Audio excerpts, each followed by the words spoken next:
bienvenue à tous et donc bienvenue dans ce webinaire sur les soft skills, donc les clés d'une insertion professionnelle réussie.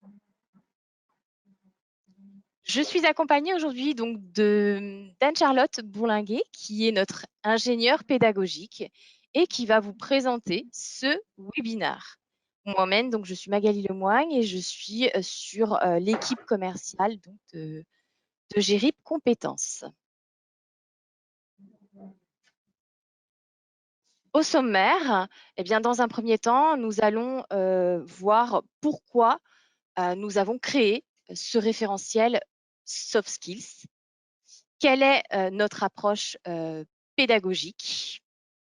Nous allons ensuite donc vous présenter ce nouveau programme soft skills donc dans son intégralité. Et pour terminer, je vous ferai une présentation de la plateforme depuis un compte formateur. On va réserver également un petit temps en fin de présentation pour répondre à vos questions. Donc, questions que vous pouvez bien évidemment aussi poser en cours de présentation dans le chat, mais il est préférable, pour ne pas interrompre Anne-Charlotte, de nous poser ces questions plutôt en fin de présentation et on vous répondra bien évidemment avec plaisir. Donc, on réservera un petit temps de 10 minutes pour toutes ces questions. N'hésitez pas à vous les noter et à nous les poser en fin de présentation. Merci Magali. Bonjour à toutes Merci. et à tous. Je suis donc Anne-Charlotte Bourlinguet, ingénieure pédagogique pour Gérip. Donc, un de mes rôles, c'est de concevoir, développer les contenus pour la plateforme Gérip Compétences.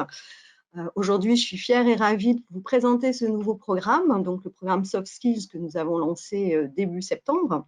Alors, pourquoi ce programme? Alors déjà, c'est quoi les soft skills? Parce que c'est vrai que ce terme est assez utilisé et parfois même galvaudé. Donc, un petit retour dans l'histoire. Donc, cet anglicisme est apparu, est attribué même à l'armée américaine dans les années 60. Et ce terme était utilisé pour opposer donc les soft skills aux hard skills, qui sont les compétences techniques ou mécaniques. Voilà. Donc, ces compétences, elles sont relationnelles, comportementales, ce sont des compétences personnelles, innées et acquises, hein. Ça c'est important, donc elles peuvent être acquises, et ce sont des compétences aussi émotionnelles. Ce sont des compétences transversales, donc elles sont mobilisables quel que soit le secteur d'activité, quel que soit le poste ou le métier exercé. Alors, la dimension intra- et interpersonnelle est primordiale. Quand on parle de dimension intrapersonnelle, on parle bien sûr donc sur la capacité de se connaître, d'avoir la connaissance, la conscience de soi, d'interagir avec soi-même, et interpersonnelle, la capacité, l'habileté donc à interagir avec les autres. Donc, dans le domaine professionnel, bien évidemment, tout type d'interaction professionnelle avec ses collègues ou avec sa hiérarchie. Alors, il y a je vais insister sur trois grandes spécificités, pardon. Donc, ces compétences, elles sont vraiment, je dirais d'abord, incontournables. On va rester, si tu veux bien, pardon, excuse-moi, sur la précédente. Elles sont incontournables pour communiquer, pour gérer son temps, son stress et résoudre les conflits. Elles sont aussi observables, c'est-à-dire qu'elles se révèlent dans l'action et qu'elles sont tout à fait, donc, elles vont se matérialiser par des comportements ou des savoir-être. Et dernière spécificité, et ça c'est la bonne nouvelle, ces compétences sont améliorables, c'est-à-dire même si parfois elles sont innées, elles sont acquises, elles peuvent être acquises et elles peuvent être développées grâce à l'apprentissage, grâce à la pratique et à l'entraînement. Donc, c'est ce qui va nous intéresser aujourd'hui plus spécifiquement. Alors, Magali, je veux bien, si tu veux, passer à la diapo suivante. Alors ici, vous avez voilà, quelques chiffres. Bon, les chiffres parlent d'eux-mêmes. Vous pouvez constater que bon, les soft skills ont une importance cruciale, elles sont reconnues et intégrées par les entreprises, par les recruteurs. Vous voyez, là, on a une très grande majorité des recruteurs ou des professionnels qui sont conscients de l'importance de ces compétences. Et on voit ensemble que dans le monde d'aujourd'hui, dans un monde qui est assez, on va dire, incertain, qui est volatile, qui est complexe, qui est ambigu, pour survivre justement aux mutations du monde du travail, ces soft skills sont à développer le plus souvent possible dans un maximum de situations. Alors, quelles sont les finalités dans le monde du travail? Donc, bien évidemment, pour le salarié, on va pouvoir sécuriser son parcours, il va pouvoir décrypter et s'approprier des codes sociaux, il va gagner en confiance et en assurance, et il va pouvoir donc réagir, interagir de façon appropriée. On n'oublie pas pour l'employeur, donc sa finalité principale, c'est de créer de la cohésion dans ses équipes, c'est de pouvoir favoriser la polyvalence et grâce à des personnalités, à des soft skills, à des personnalités, à des habiletés, à des traits de caractère qui sont divers et variés, on va pouvoir créer des synergies et pouvoir mettre en mobiliser des compétences qui vont se compléter. L'importance ici, donc, c'est vraiment cette efficacité retrouvée et ces habilités qu'on va retrouver, donc aussi bien pour le recruteur que pour la personne recrutée.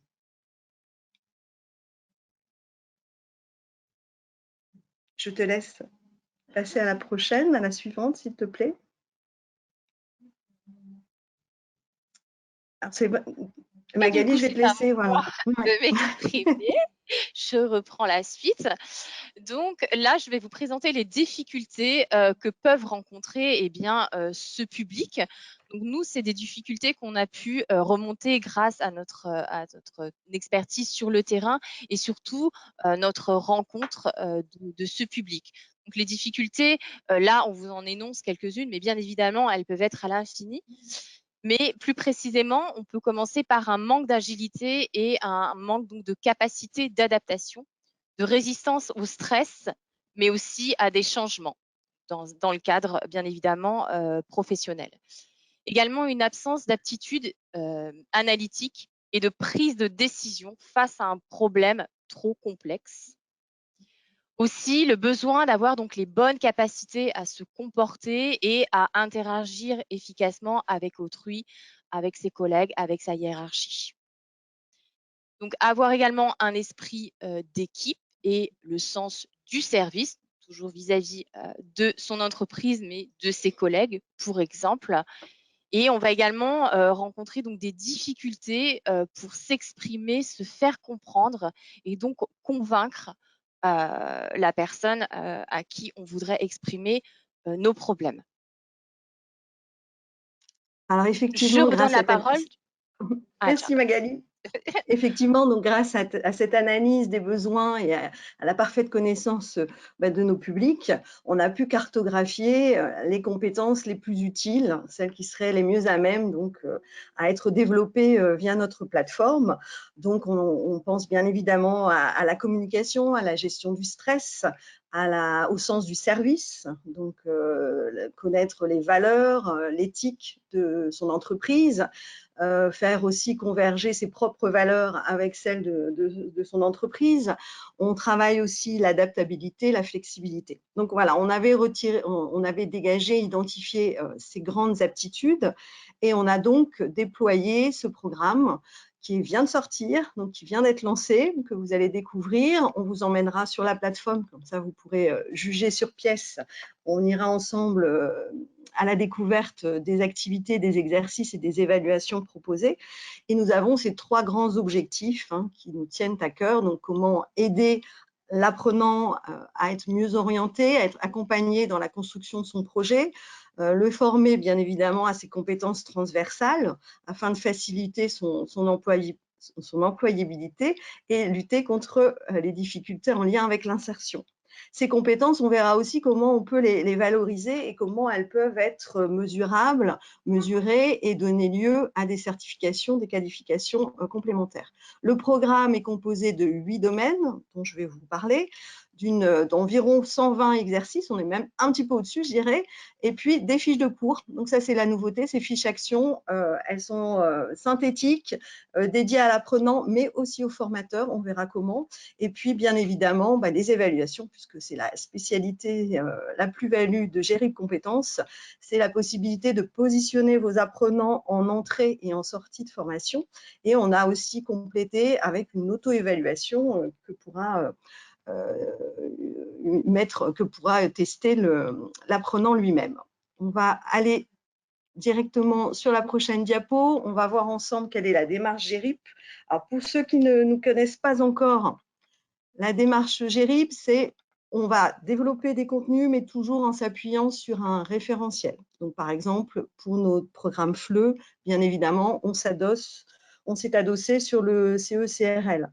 Pour Cléa, on s'est adossé sur le référentiel S2CP. Et là, donc, pour la prochaine diapo, s'il te plaît, Magali, on a sélectionné un référentiel. On ne voit pas à l'écran. Voilà. On a donc décidé de s'adosser sur le référentiel de l'AEFA. Alors, pourquoi ce référentiel? Alors, l'AEFA, c'est l'agenda européen pour la formation des adultes. On s'est dit qu'en 2023, c'est l'année européenne des compétences, l'agence Erasmus+ a mis en place, donc a développé des contenus, des ressources, des outils. Il y a d'ailleurs des kits, des boîtes à outils qui sont disponibles et facilement trouvables sur Internet. Pour nous, il nous semblait vraiment important de nous adosser sur ce référentiel puisqu'il va englober l'ensemble des comportements que nous avions identifiés et surtout, il s'adresse aux emplois dès les premiers niveaux de qualification. Donc, on s'est dit, voilà, ça correspond effectivement parfaitement aux besoins de notre public. Deuxième intérêt, deuxième raison de ce choix, c'est que le travail a été fait en correspondance avec le référentiel Cléa, avec le S2CP, pardon. Donc pour nous, c'était intéressant puisqu'on propose un programme Cléa sur Gérip Compétences, donc de créer ces passerelles entre nos deux programmes. On s'appuie donc sur des indicateurs, sur des paliers, sur des descripteurs qui sont propres à ce référentiel, mais qu'on va pouvoir aussi retrouver sur Cléa d'une autre façon. Donc ça, c'est le référentiel qui nous a servi de cadre pour le développement des contenus. Ensuite, les deux piliers pour Gérip Compétences, Magali, si tu veux bien. Donc, premier pilier, c'est vraiment apprendre en contexte. Pour nous, c'est hyper important. Il faut que l'apprenant soit motivé, qu'il s'engage dans son apprentissage en retrouvant des situations professionnelles auxquelles il a déjà été sensibilisé ou des situations professionnelles qu'il va rencontrer. Donc, on va l'aider, il se sentira désinhibé et plus en confiance. Donc, on travaille toujours avec des vidéos en contexte, des contenus, des ressources contextualisées à des situations authentiques ou semi-authentiques, en tout cas auxquelles l'apprenant sera très vite confronté. Ensuite, second pilier, c'est vraiment apprendre à apprendre. Donc, la diapo suivante, s'il te plaît. Alors, apprendre à apprendre chez Gérip, comment ça se met en œuvre? Grâce à des typologies d'activités en lien avec les 8 fonctions cognitives. Donc, on va adapter la progression de l'apprenant, on va adapter les contenus, les exercices à son mode d'apprentissage, puisqu'on a des moyens, donc grâce à des évaluations très fines, d'aller cibler ses besoins et d'aller identifier sa façon de travailler et ce qui va l'aider pour progresser plus vite. On est aussi sur un travail en lien avec la réflexion sur soi. Et là, on retrouve aussi donc, un des soft skills qui est très important. On parlait d'interpersonnel, donc être capable de se connaître mieux, d'avoir connaissance de soi pour ensuite faire les bons choix et puis surtout pour adapter son comportement. On va aller un peu plus loin ici dans la découverte du programme. Alors, ce programme, il est basé, comme je vous l'ai dit, donc, sur le référentiel de l'AEFA. On a donc sélectionné 8 domaines qui nous semblaient vraiment essentiels pour nous et 8 secteurs d'activité. Les secteurs d'activité les plus fréquemment qui vont être voilà, intéressants pour nos apprenants.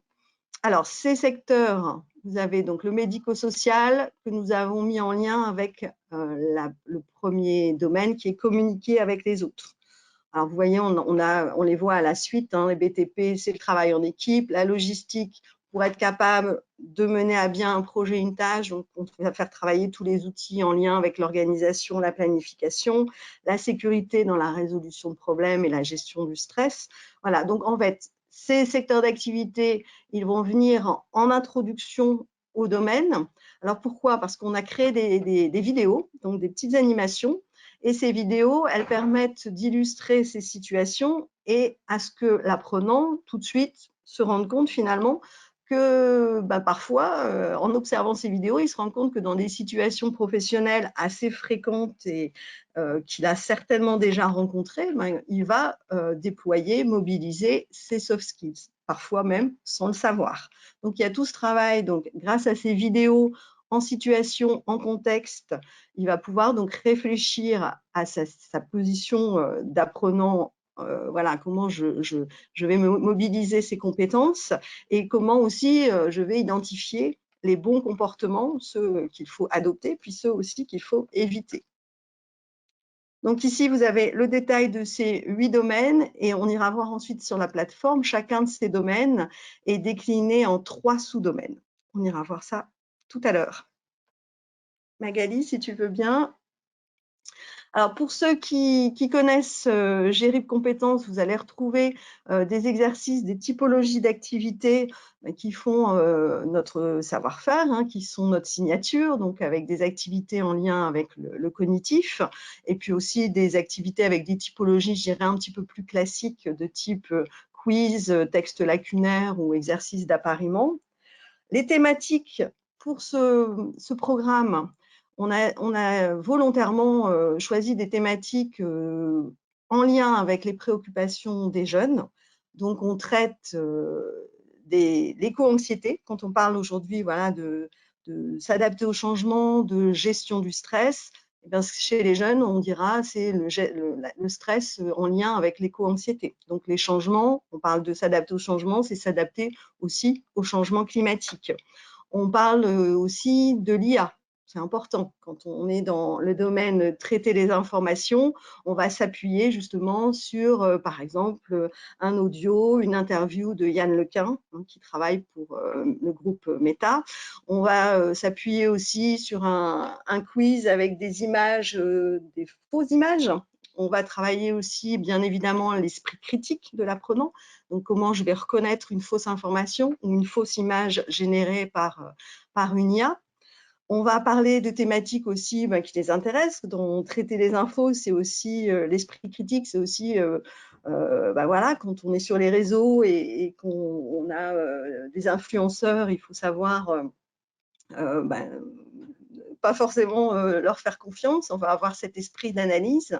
Donc voilà, toutes ces thématiques qui nous en lien avec les enjeux environnementaux, avec les nouveaux métiers, avec les métiers du numérique aussi. En filigrane, bien évidemment, pour nous, il nous tenait à cœur d'aborder une démarche inclusive, donc avec des conseils aussi de comment lutter contre les discriminations. On travaille aussi sur le travail des femmes, la féminisation des métiers, c'était important. Et puis, beaucoup d'activités gamifiées. Alors, ces activités gamifiées, ça, c'est une nouveauté sur la plateforme GRIP. Ce sont des activités qui s'appuient sur une démarche par scénario à embranchement, où l'apprenant va sera le sujet de l'activité, et c'est en fonction de ses décisions et de ses choix sur l'activité que l'activité va s'adapter. Donc, on a mis en place des activités qu'on appelle les activités défis, qui sont des sortes d'escape game. On a voulu aussi que l'apprenant, il ait une sorte de pause culturelle, une sorte de respiration. Donc, on va lui donner aussi des informations qui vont lui permettre d'améliorer sa culture générale. Alors, par exemple, on a traité la coopération, l'esprit d'équipe par le récit des naufragés des Auckland, donc la survie de ces naufragés justement car ils ont su mobiliser et mettre en œuvre de telles compétences. On a traité aussi l'information, l'informatique, les débuts de l'ordinateur avec une activité donc autour des femmes de Bletchley Park, donc ces femmes qui ont décrypté la machine Enigma pendant la Seconde Guerre mondiale. Voilà, donc ces pauses, elles sont en lien donc avec des soft skills bien sûr, apprendre les bons comportements, mais aussi découvrir un fait culturel ou un fait historique. Voilà. On a aussi ajouté des activités quiz où là, l'apprenant va pouvoir travailler va pouvoir développer des compétences en lien avec l'intrapersonnel, puisqu'il va apprendre à mieux se connaître. Et ces activités vont lui permettre d'obtenir un profil avec des conseils en fonction de ses réponses et du profil. Voilà, je pense qu'on va avancer. On va aller. Alors, les fiches de cours dont je vous avais parlé, alors ces fiches de cours, comme je vous l'ai dit, donc elles sont là pour l'apprenant, bien évidemment. Hein, il pourra aller les consulter en autonomie s'il le souhaite sur la plateforme, ou alors le formateur pourra lui prescrire. Donc, il va pouvoir, donc, sur ces fiches de cours, avoir la connaissance synthétique de toutes les notions, les mots-clés, les notions clés, les notions fondamentales qui sont traitées par sous-domaine. Il aura un listing avec les compétences qu'il faudra mobiliser pour atteindre ces compétences. Et puis, on est sur des fiches actions, donc très pratico-pratiques, avec des mises en situation concrètes, avec des conseils pratiques, et puis aussi, toujours, pour aller plus loin, donc on va l'orienter vers d'autres ressources. Alors, je précise que ces fiches, elles sont sous format PDF, elles sont accessibles et elles sont téléchargeables. Donc, ça permet aussi aux formateurs, s'ils le désirent, se constituer un petit guide avec ces 24 fiches. Ensuite, les évaluations. Alors, pour GERIP, donc l'évaluation, bien évidemment, est primordiale en positionnement, donc en entrée de formation. Et puis aussi, de façon formative, le formateur peut à tout moment prescrire une évaluation à son apprenant ou à son groupe d'apprenants. Donc ici, pour le programme Soft Skills, on a créé deux types d'évaluation, donc un test de positionnement. Donc là, on est sur un positionnement avec des questions qui sont chronométrées. Donc, on a des résultats. Alors, attention, je tiens à dire, au vu de ce type de contenu, qu'on n'est pas du tout sur des notes bonnes ou mauvaises réponses, hein, bien évidemment. Il y a des bons ou des mauvais comportements, mais on va dire qu'il y a surtout des comportements à améliorer. Mais la réponse de l'apprenant ici, elle sert au formateur pour l'orienter vers les bonnes ressources, pour venir remédier peut-être au domaine, aux compétences qui lui font défaut. L'auto-évaluation, donc c'est pour l'apprenant, donc il peut lancer cette auto-évaluation et en fonction de son résultat, en fonction du pourcentage qu'il aura obtenu pour telle ou telle compétence, il aura un feedback adapté qui l'orientera vers les ressources adéquates. Donc, il peut travailler en autonomie et grâce au feedback adaptatif, il va cliquer et être emmené vers la bonne ressource. Ou alors, grâce au test de positionnement, c'est le formateur qui va lui prescrire et l'orienter vers les bonnes ressources ou générer un parcours automatisé. Et ça, on va aller voir ensemble sur la plateforme, si tu veux bien, Magali, à quoi ça ressemble. Voilà, donc moi, je vais me connecter sur mon compte formateur. Donc, comme vous disait Anne-Charlotte, vous avez donc deux évaluations. Donc, ces évaluations-là, vous allez les retrouver donc, depuis votre compte formateur dans toutes les évaluations. Donc, vous allez dans le catalogue et vous allez retrouver les deux évaluations soft skills dont vous a parlé Anne-Charlotte. Pour les prescrire, ça, vous connaissez. Hein, vous allez sur le petit bloc-notes en bout de ligne, vous cliquez dessus et du coup, vous allez pouvoir le prescrire à l'apprenant de votre choix. Pour avoir accès donc au référentiel des soft skills, eh bien, tout simplement, comme habituellement, vous allez donc dans votre catalogue, vous cliquez sur soft skills et là, vous avez, comme vous pouvez le voir, donc bien les 8 domaines dont Anne-Charlotte vous a parlé plus précisément précédemment. Et quand vous cliquez dans ces 8 domaines, sur un domaine de votre choix, vous avez donc une fenêtre qui s'affiche donc sur votre droite et qui va vous présenter les sous-domaines. Vous pouvez sélectionner un ou plusieurs sous-domaines en fonction de ce que vous souhaitez prescrire donc à votre apprenant. En tant que formateur, vous pouvez bien évidemment lancer une activité et puis la tester pour voir un petit peu si elle va correspondre au profil de votre apprenant. Donc là, pour modèle, on vous présente donc un quiz dont vous a parlé donc également précédemment Anne-Charlotte. Comme elle vous a dit également Anne-Charlotte, et ce que j'ai oublié de vous préciser, les évaluations, elles sont chronométrées. On peut appliquer un tiers-temps pour une personne qui serait un petit peu stressée par ce chronomètre. En revanche, les activités, elles, ne sont absolument pas chronométrées. Une fois qu'on a réalisé cette évaluation, ce positionnement en entrée, on va pouvoir, à la suite de la réalisation de cette évaluation, générer un parcours automatique post-évaluation. Et ça va être donc un parcours qui va être totalement personnalisé au profil de votre apprenant en fonction des réponses qu'il aura données dans cette évaluation, bonne ou mauvaise. On peut également créer un parcours sur mesure avec le référentiel des soft skills. Si je retourne sur ma page d'accueil formateur, que je clique sur mes ressources, je clique sur mes ressources et je vais dans mes parcours. Là, on voit qu'on peut cliquer sur ajouter un parcours. Donc, je clique sur ajouter un parcours. La plateforme va me proposer d'avoir accès à l'ensemble de tout le catalogue. Donc là, on est sur les soft skills. Donc, on va faire un parcours sur les soft skills. Ce parcours, je pourrais lui donner un nom, le nommer. Je pourrais également, si je le souhaite, le partager avec l'ensemble de mes collègues.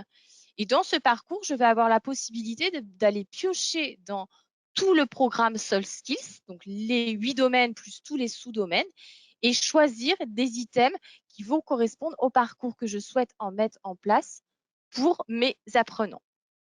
Je peux enregistrer ce parcours, le sauvegarder et, comme je vous disais précédemment, le partager avec l'ensemble de mes collègues. Voilà, j'espère que j'ai été claire pour cette présentation sur la plateforme et bien sûr, l'équipe commerciale et le support restent disponibles pour vous accompagner pour toutes ces manipulations depuis votre compte formateur. Les apprenants, eux, depuis leur compte apprenant, peuvent aller s'entraîner en autonomie. Ils peuvent choisir de se connecter sur leur compte apprenant, choisir une activité dans le programme Soft Skills et la réaliser en autonomie. De même qu'ils peuvent bien évidemment réaliser les activités qui lui ont été prescrites en amont par le formateur. Voilà, j'espère que j'ai été claire, précise et pas trop rapide. Et merci beaucoup pour votre attention.